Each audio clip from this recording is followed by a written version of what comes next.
All right, let's get right into it.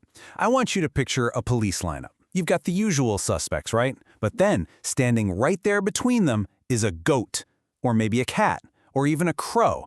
Now I know, it sounds like the beginning of a bad joke, but what if I told you it's not? What if I told you that for centuries, we have been putting animals in the dock, on trial, and sometimes even sending them to death row?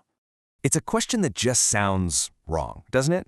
I mean, to commit a crime, you need intent, right? A guilty mind. But believe it or not, our own legal system has this long and frankly completely bizarre history of tangling with animals who end up on the wrong side of the law.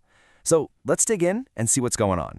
But before we travel back in time to the really wild stuff, let's just take a look at some recent cases. Because even today, right now, animals are getting themselves into trouble with the law in some of the most unbelievable ways you can imagine. No, you did not hear that wrong. Back in 2009, police in Nigeria were in hot pursuit of two guys suspected of trying to steal a car. Now, one of them got away, but the other one, well, according to the police, he used black magic to turn himself into a goat to escape. So they arrested the goat. Even the police spokesperson basically admitted, look, we have no actual evidence for this, and we'd need to scientifically prove a man can become a goat, but in the meantime, that goat was kept in custody. And then there's this little guy. In Brazil, guards at a prison see this white cat just strolling through the main gate, cool as you like. But there's a problem. It has a suspicious package taped to its body. And what was inside? Oh, just some drill bits, a memory card, a cell phone with batteries, and a charger. You know, all the things you might need to break out of prison. But when they tried to get to the bottom of it, a prison spokesperson pointed out the biggest flaw in their investigation. The cat doesn't speak. Okay, so these stories are funny, but they point to something really crucial. You can't have a criminal without a criminal mind, without intent. And to even begin to talk about that, we have to look at one of the most alien-like intelligences right here on our own planet. For the longest time, we just had it completely backwards. Over 2,000 years ago, Aristotle himself dismissed the octopus as a stupid creature. Fast forward to today, and we know they're these profoundly intelligent beings, maybe the closest we'll ever get to meeting an alien. The jump from what we thought we knew to what we know now is just absolutely staggering. So let's talk about this number, 9. That is how many brains an octopus has. Seriously, it's got one main central brain, kind of like the CEO, but then each of its 8 arms has its own mini brain. This lets the arms act totally independently. They can touch, they can taste, they can make their own decisions without even checking with headquarters. But it gets so much weirder and more amazing. Octopuses can literally edit their own genetic code, their RNA, on the fly, just to adapt to their surroundings. They can see with their skin. And they use tools. I mean, get this. They will rip the stinging tentacles off a Portuguese man-of-war and then wield them like a weapon. We've seen them solve puzzles just for fun, and even change colors while they sleep, which many scientists believe is a sign that they're actually dreaming. So, we know that complex animal minds are a real thing. But what happens when one of those smart, curious minds runs directly into human law enforcement? Well, let's meet a bird who became an absolute legend for doing exactly that. This is Canuck. He was actually raised by a person after he fell out of his nest. And even after he was released back into the wild, he never really strayed far from people.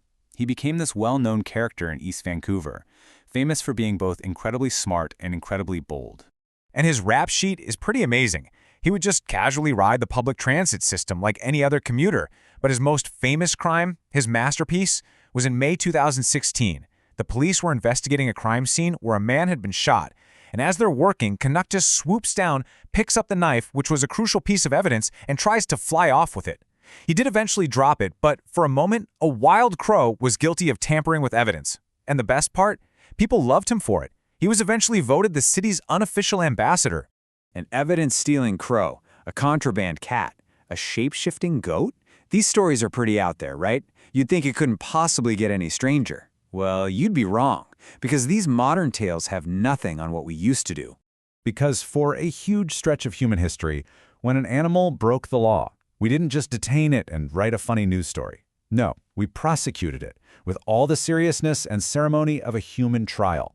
So yeah, welcome to the absolutely wild world of animal trials. This was a real, formal, legal thing. Animals were issued a summons, they were assigned lawyers, and they were put on trial for everything from murder to destroying crops. And this wasn't just some random, bizarre thing that happened once in a while. It was a whole structured system. There were actually two different kinds of courts, depending on the animal and the crime. So here's how it worked. First, you had the regular secular courts. These were for domestic animals, pigs, cows, horses. If a pig, and it was almost always a pig, killed a child, it would be tried for homicide. And, if found guilty, it would be publicly executed, usually by hanging. But then you had the church courts. They handled cases against pests and vermin, things like rats or locusts that destroyed crops. The punishment here wasn't death, it was excommunication. The church would literally curse the animals and banish them from the land. And these trials had actual lawyers making actual legal arguments. The most famous was a guy named Bartholomew Chassenet, a totally respected lawyer in the 16th century. He actually made his name defending a group of rats accused of eating a barley crop. So when his clients, the rats, didn't show up in court, he successfully argued that the summons wasn't delivered properly to all the rats in the area. When they still didn't show up, he made this incredible argument right here, that his clients couldn't safely make the journey to court because of the constant threat from their mortal enemies, the cats. And the court accepted it. All of this just leads to a massive question, doesn't it? When we put animals through these elaborate human rituals of justice, who is it really for? What is actually going on here? Think about the journey we've been on. We've seen the modern weirdness, the goat, the cat, Canuck the crow, and we've looked back at the historical extremes, like a pig being dressed up in human clothes and led to the gallows.